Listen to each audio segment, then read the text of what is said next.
He cometido el peor de los pecados que un hombre puede cometer. No he sido feliz. Estamos en el Instituto Esba Flores en la materia de literatura y hoy vamos a hablar de posiblemente el más grande de los escritores argentinos, ni más ni menos Jorge Luis Borges, que ahora este 24 de agosto estamos celebrando un nuevo aniversario de su natalicio, así que les vamos a contar un poquito de su vida y por qué nos sigue pareciendo una personalidad tan relevante, no solo de nuestra literatura, sino que también hay chisme político, hay chisme amoroso y hay un poquito de todo. Así que quédense ahí, que ya empezamos. Mis padres me engendraron para el juego arriesgado y hermoso de la vida, para la tierra, el agua, el aire, el fuego. Los defraudé, no fui feliz. Bueno, principalmente nació en 1899 en Buenos Aires, en el barrio de Palermo. Viene de una familia inglesa. En 1914 su familia se mudó a Ginebra, Suiza, donde estudió el secundario y luego estudió la universidad en Ginebra también.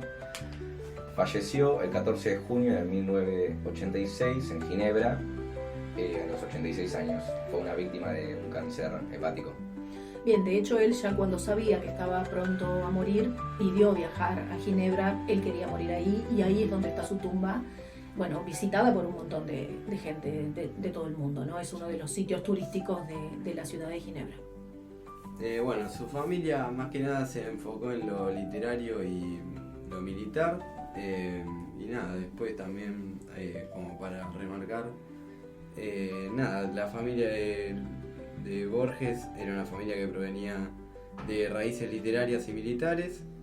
Su abuelo paterno era Edward Young, que fue un poeta y editor que hizo publicaciones en el periódico El Río de la Plata, y también hay que resaltar que es una familia que valoraba mucho la educación y la literatura. En parte ayudados porque eran aristócratas, ¿no? Tenían un muy buen pasar económico. Y esta fascinación de Borges con los militares se va a notar en su obra. Su obra está llena de coroneles, de generales, ¿no? Aparece como todo el tiempo la espada, la guerra, así que son símbolos importantes de su obra.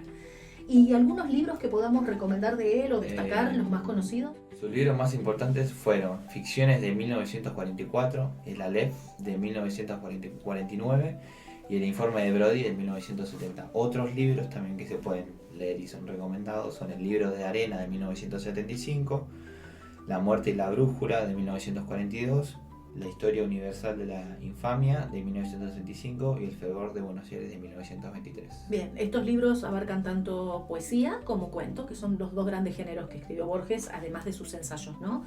Y una cosa también curiosa es que Borges no escribió novela ni teatro, tenía como 2 o 3 géneros de los que se dedicaba. Ensayos sobre todo, sí, con los temas que le interesaban, la filosofía, la metafísica, la historia, etc.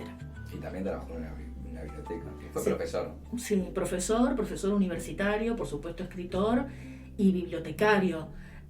Hay un libro que se llama El nombre de la rosa, muy conocido, del escritor italiano Umberto Eco, que para homenajear a Borges, él pone en esa novela un personaje que se llama Burgos, que es un bibliotecario y que es ciego. Ahora vamos a hablar un poquito también del tema de su ceguera, que es Sí. una de las cosas más tremendas, ¿no? Para un escritor y lector quedarse ciego a temprana edad. Así que vamos a ir charlando de eso.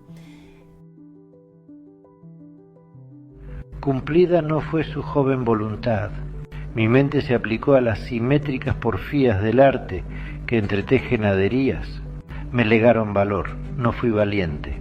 No me abandona, siempre está a mi lado, la sombra de haber sido un desdichado. Sobre su educación, fue primero educado en casa por sus padres y una institutriz inglesa que desde chico ya leía autores como Cervantes, Shakespeare y autores clásicos.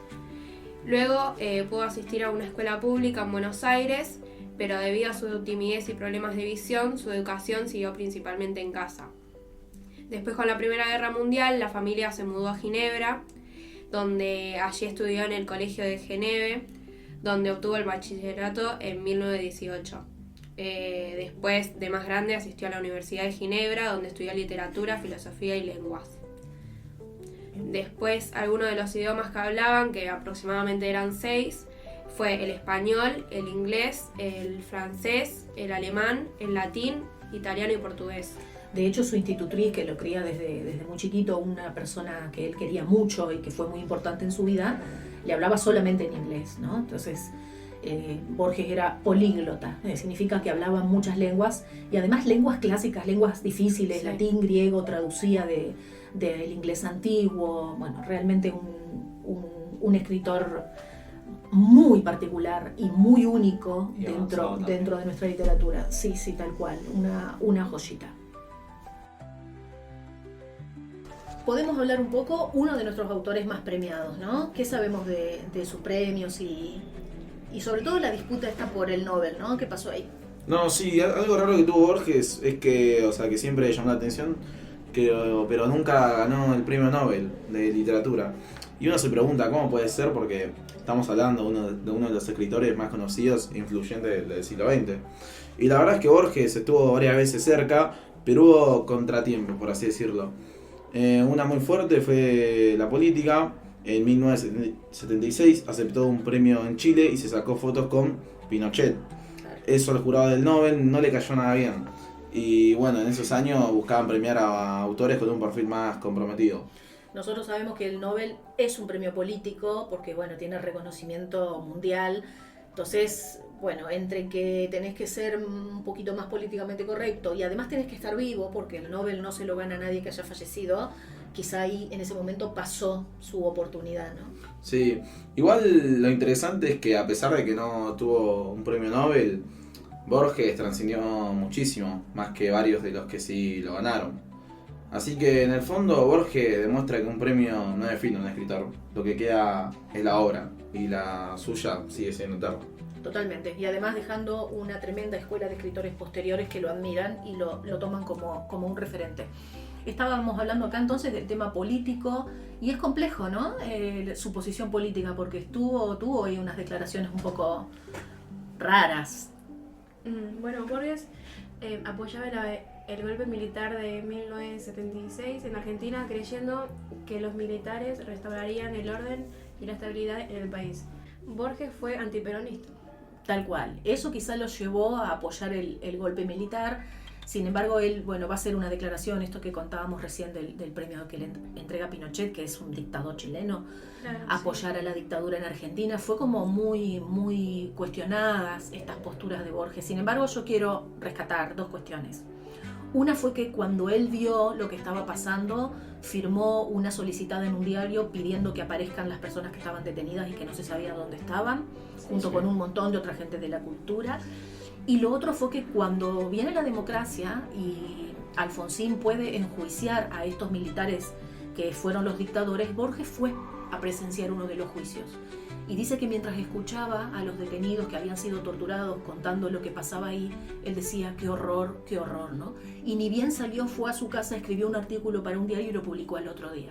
Entonces me parece que él pudo, más allá de su antiperonismo, más allá de venir de una familia muy acomodada, él pudo después ver realmente qué es lo que estaba pasando, quizá en otras clases sociales y ámbitos donde él no se movía.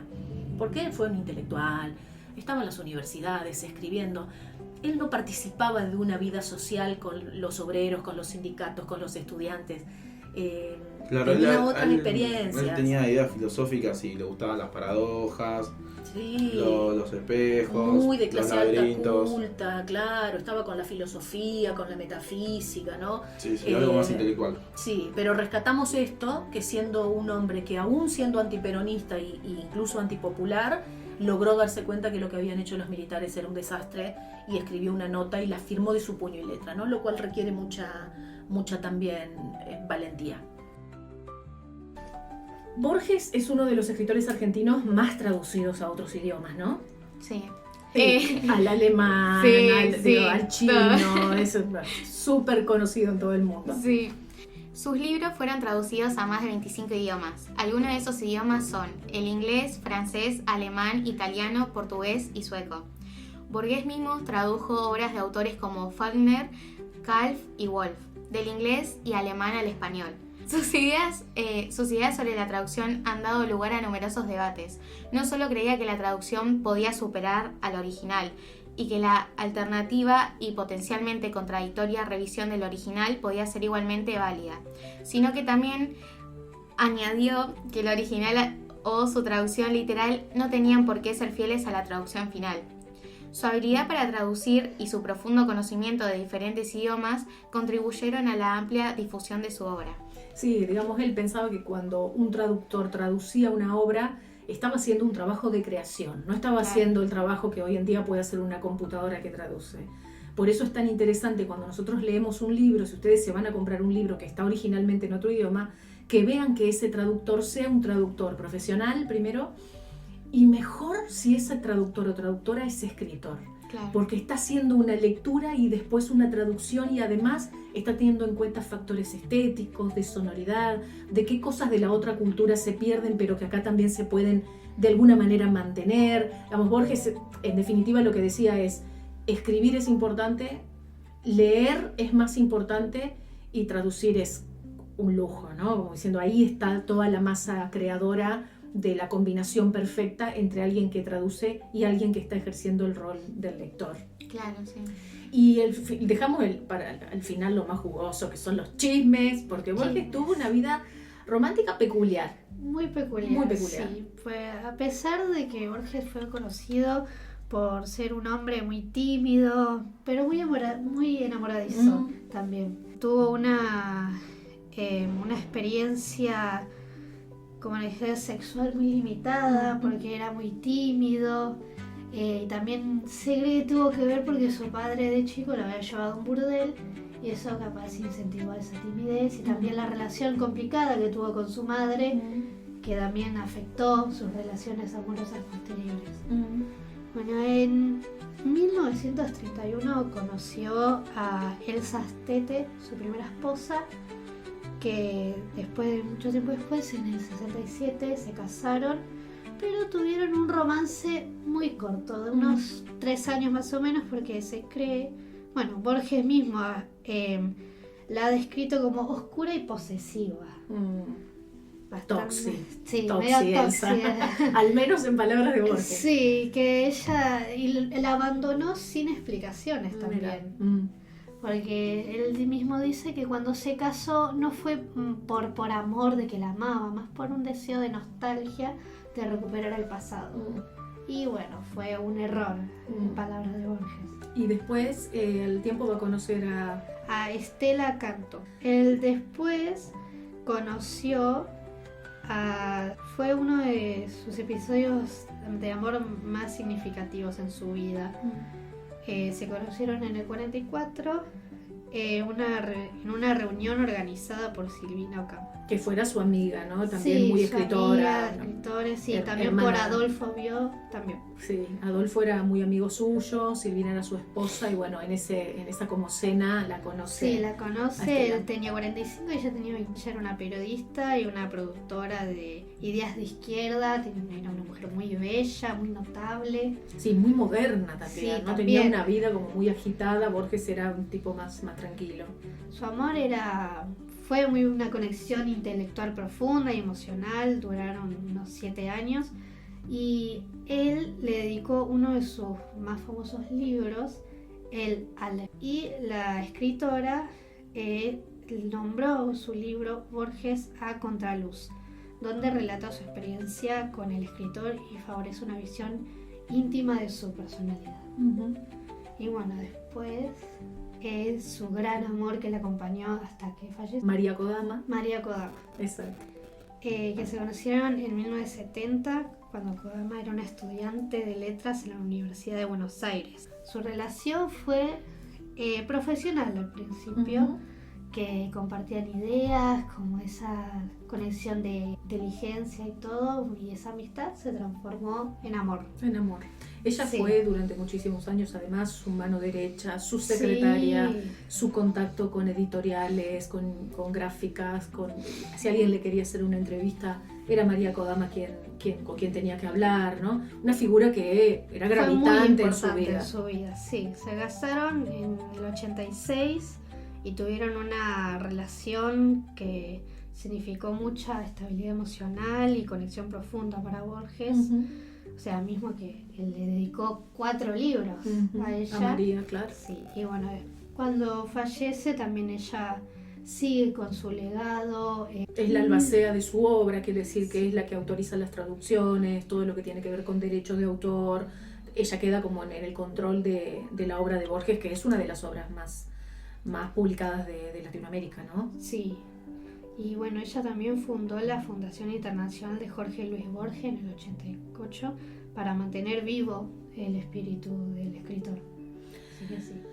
Con esto vamos cerrando nuestro pequeño podcast en homenaje a este viejo que tanto queremos, este escritor que inventó una nueva forma de hacer literatura en Argentina y que nos representa en el mundo hasta el día de hoy. Hay cátedras dedicadas a él, hay publicaciones, bueno, todo el mundo se sigue estudiando su obra.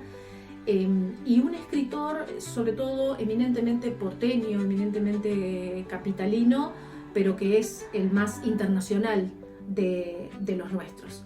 Así que espero que les haya gustado. Esperamos desde la Cátedra de Literatura de Cuarto que lo hayan disfrutado y que, ¿por qué no?, se animen a leerlo. Les recomendamos 2 cuentos muy cortitos. Un cuento hermoso, Historia Universal, dentro de Historia Universal de la Infamia, que se llama Los 2 Reyes y los 2 Laberintos, un cuento sobre la venganza. Y después un microrrelato muy chiquitito que se llama El Cautivo, que tiene un párrafo y es una belleza tremenda. Así que si lo quieren buscar y empiezan a leer Borges, quien les dice por ahí, les termina encantando. Un saludo a todos los que nos escuchan. Nos vemos en el próximo. Chau, chau. Chao.